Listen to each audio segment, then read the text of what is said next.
Okay, so let's start this first question. A steel wire is stretched in an experiment to determine the Young modulus for steel. The uncertainty in the measurements are given as this. What is the percentage uncertainty in the Young modulus? Before answering this question, you should know what is Young modulus actually equals to. So Young modulus is actually equals to your stress over strain, which is further equals to stress is equals to F over A, and it is equals to E over L. And can I write this equation as this L will go up, this A will come down, FL over EA, okay, where F is the load on the wire, L is the length of the wire, A is the cross-sectional area of the wire, and E is the extension. Okay, so we know that cross-sectional area of the wire can be written as pi d square over 4, or pi r square, it's the same. Okay, and d is the diameter of the wire. Now let's see why I'm using d because instead of r, because over here diameter is given, not radius. That's why I've changed the formula from pi r square to pi d square over 4. All right, anyways, so my Young modulus, now I can write inserting this a over here.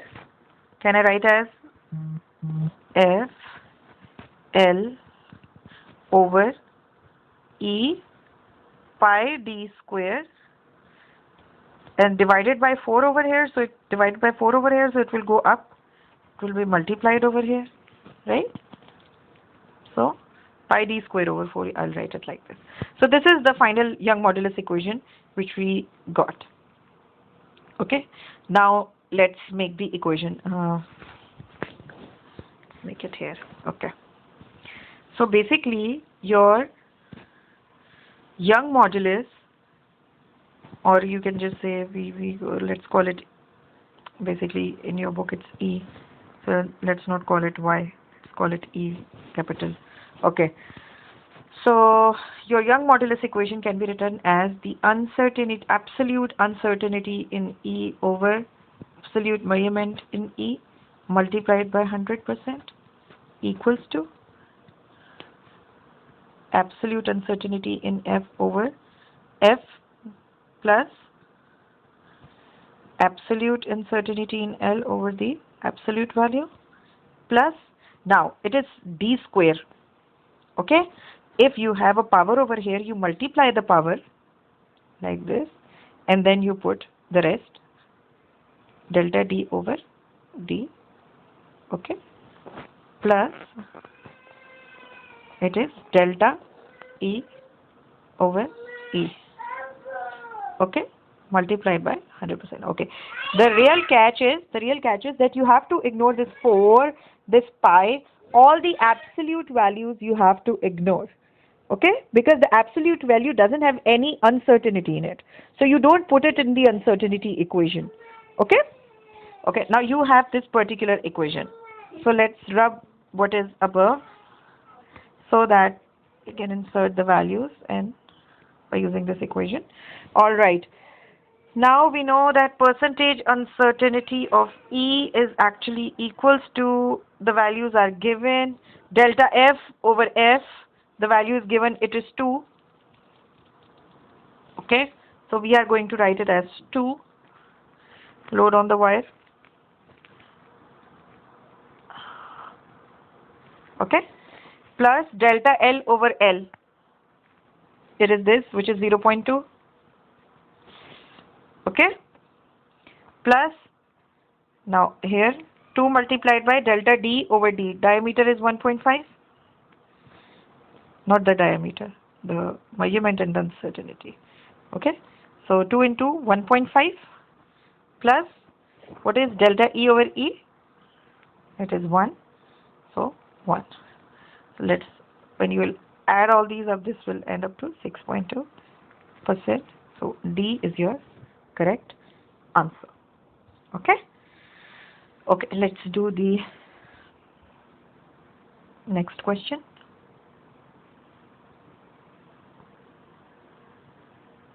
Okay, we have very less white space here. Okay, I will try to fit in. Okay,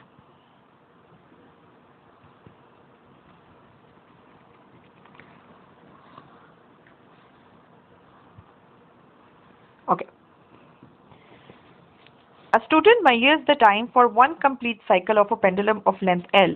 Her results are as shown. So length is in meters, and this is the absolute value, and this is the uncertainty, this is the absolute value, this is the uncertainty. She uses the formula this to calculate the acceleration of free fall g. Okay. What is the best estimate of the percentage uncertainty in the value of g? So you need to calculate the percentage uncertainty of g. This is simple question. You can just do it. I'm just zooming in so that I can write.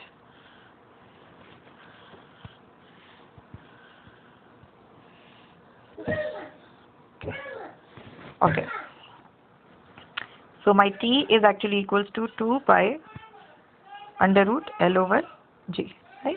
Squaring both sides will give me t square 4 pi square L over g. Okay, I just take square on both sides. All right. Now let's make g as the subject. So can I write it as g is equals to 4 pi square L over t square. Again, I told you guys that when you are going to find the percentage uncertainty, you will ignore the constant parts. 4, pi, whatever numbers are there, you have to ignore, but you cannot ignore the powers. Okay, powers are very important in such cases. So percentage uncertainty of g is equals to, let's make the equation, delta g over g. This is delta, guys. Okay, delta g over g multiplied by 100%, and the equation will be equals to delta L over L plus, since there is a square over here, 2 delta T over T. Okay, so delta L over L plus 2 delta T over T. Let's insert the values here. I'm removing. Let's insert the values here. So basically delta G over G is equals to delta L over L is equals to, what is delta L? Let's see from here. Okay, it's 0.001. So 0.001. And what is L? It is 0.420. Okay, plus 2 multiplied by, since 2 is here, delta T is 0.1 and absolute value is 1/3, sorry. And if you'll calculate, this is going to be okay, 0.156, which is approximately equals to 16%. Okay, so D is the correct answer. Okay, all right, let's solve the next question.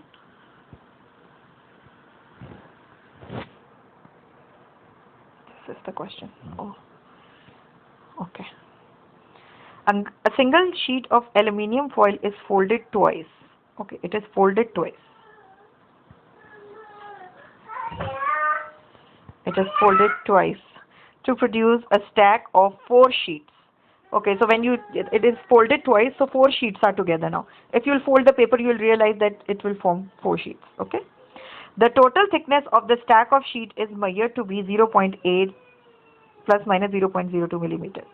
This measurement is made using a digital caliper with a zero error of minus 0.2 plus minus 0.02 millimeters. What is the percentage uncertainty in the calculated thickness of a single sheet? Very good question it is.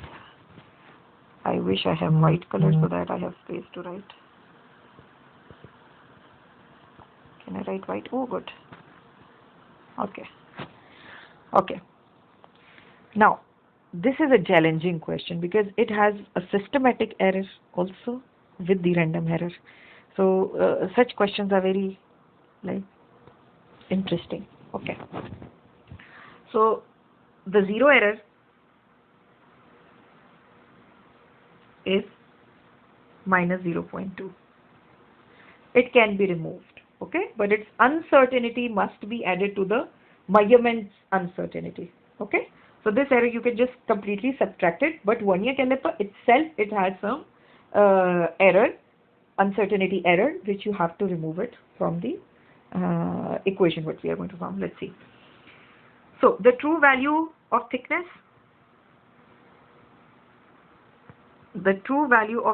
will be now equals to, it is actually 0.80, which is given here in the question, 0.80 without the uncertainty, 0.80, and you need to subtract the zero error. You always do this now. You subtract the zero error to get the right value. So 0.80 plus 0.20 is actually equals to 1.0 mm. So this is your full value of total thickness. Total thickness is actually this, okay, without the systematic error. All right. Now the total uncertainty. Let's calculate the total uncertainty in measurement. Okay, that is equals to what? Plus minus 0.02 plus 0.02, because in the question you can see that both values are 0.02. The vernier caliper zero error is also 0.02, and the thickness which you have measured, it is also, the error is 0.02. Here I am just removing so that you can know from the color. Okay, so both are 0.02. You need to add them up like this. So it is actually plus minus 0.04 is the total uncertainty. So for 4 sheets, what is the thickness?